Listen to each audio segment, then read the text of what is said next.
നമുക്ക് കലോത്സവ നഗരിയിലേക്ക് പോകാം. സുനിഷ യെല്ലൂരുണ്ട്. സുനിഷ യെല്ലൂർ, കലോത്സവ നഗരിയിലേക്ക് കുട്ടികളൊക്കെ എത്തി തുടങ്ങിക്കഴിഞ്ഞിരിക്കുന്നു. രജിസ്ട്രേഷൻ അടക്കം, ഒപ്പം ഊട്ടുപുര ഒക്കെ സജീവമായി കഴിഞ്ഞില്ലേ?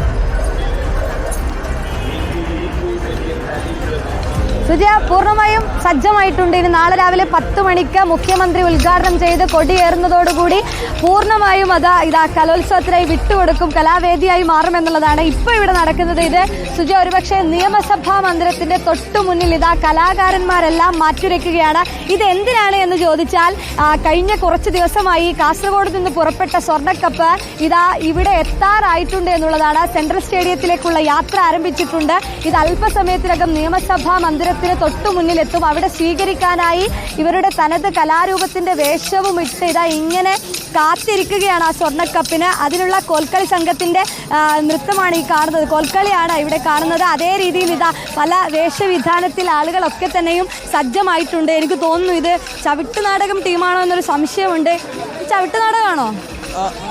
എങ്ങനെയുണ്ട് കലോത്സവമൊക്കെ? അടിപൊളി. ഏത് സ്കൂളിലാണ്? Saint Helen's.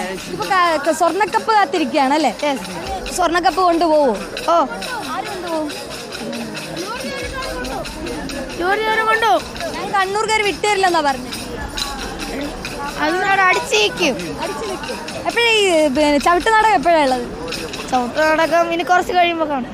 പ്രാക്ടീസ് ഒക്കെ കഴിഞ്ഞ് സെറ്റായി നിൽക്കും. ഇപ്പോൾ നിങ്ങളുടെ മത്സരം എപ്പോഴാണ്? മത്സരം അതറിഞ്ഞിട്ടില്ല. പക്ഷേ ഇന്നേ നിങ്ങൾ വേഷവിധാനത്തിൽ നിൽക്കുകയാണോ?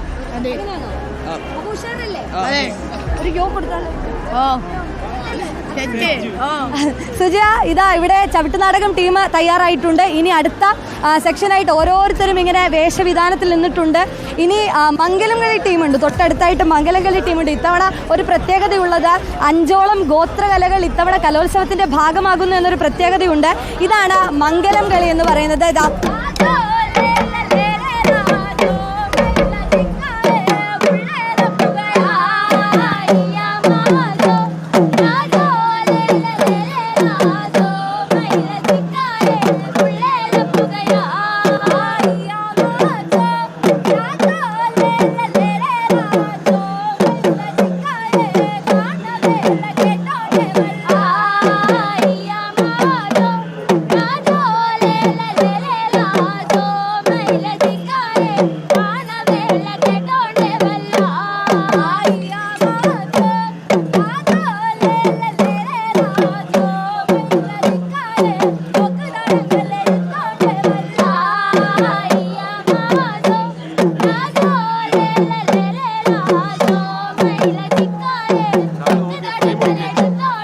ഇതൊക്കെ അത്ഭുതത്തോടെ വീക്ഷിച്ചുകൊണ്ട് അവിടെ കുറച്ച് സ്കേറ്റിംഗ് താരങ്ങൾ നിൽക്കുന്നുണ്ട്.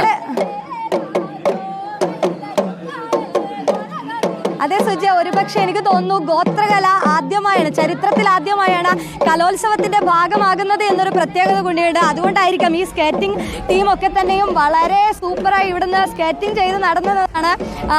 ഇപ്പോൾ ഇവരൊക്കെ ഇവിടെ ഈ കളിയൊക്കെ നേരത്തെ കണ്ടിട്ടുണ്ടോ? ഇല്ല. എങ്ങനെയുണ്ട് സംഭവം? കൊള്ളാം. ഏത് സ്കൂളിലാണ് പഠിക്കുന്നത്? ഞാൻ ക്രൈസ്റ്റ് നഗർ തിരുവനന്തപുരത്തേക്ക് കലോത്സവം എത്തുകയാണ്. അപ്പൊ എങ്ങനെയാണ്, എന്തുണ്ട് സംഭവമൊക്കെ?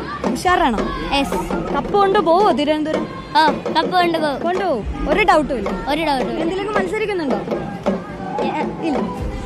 ഇവരെ കപ്പ് കൊണ്ടുപോകുന്നുള്ള ഉറപ്പിലാണ്. ഇതാ ബാക്കി കുറച്ച് നമ്മുടെ സുന്ദരിമണികൾ കൂടി ഇവിടെ ഉണ്ട്. എങ്ങനെയാണ് കലോത്സവമൊക്കെ? എങ്ങനെയുണ്ട്? നമ്മുടെ തലസ്ഥാനത്താണ്. ഉഷാറാണോ? ഉഷാറാണ്.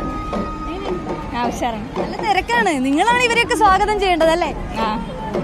ഏത് കലയാണ് ഏറ്റവും ഇഷ്ടം? ഏറ്റവും കൂടുതൽ കാണാൻ ഇഷ്ടമുള്ള ഏതാണ് കലോത്സവം? സംഘനൃത്തം.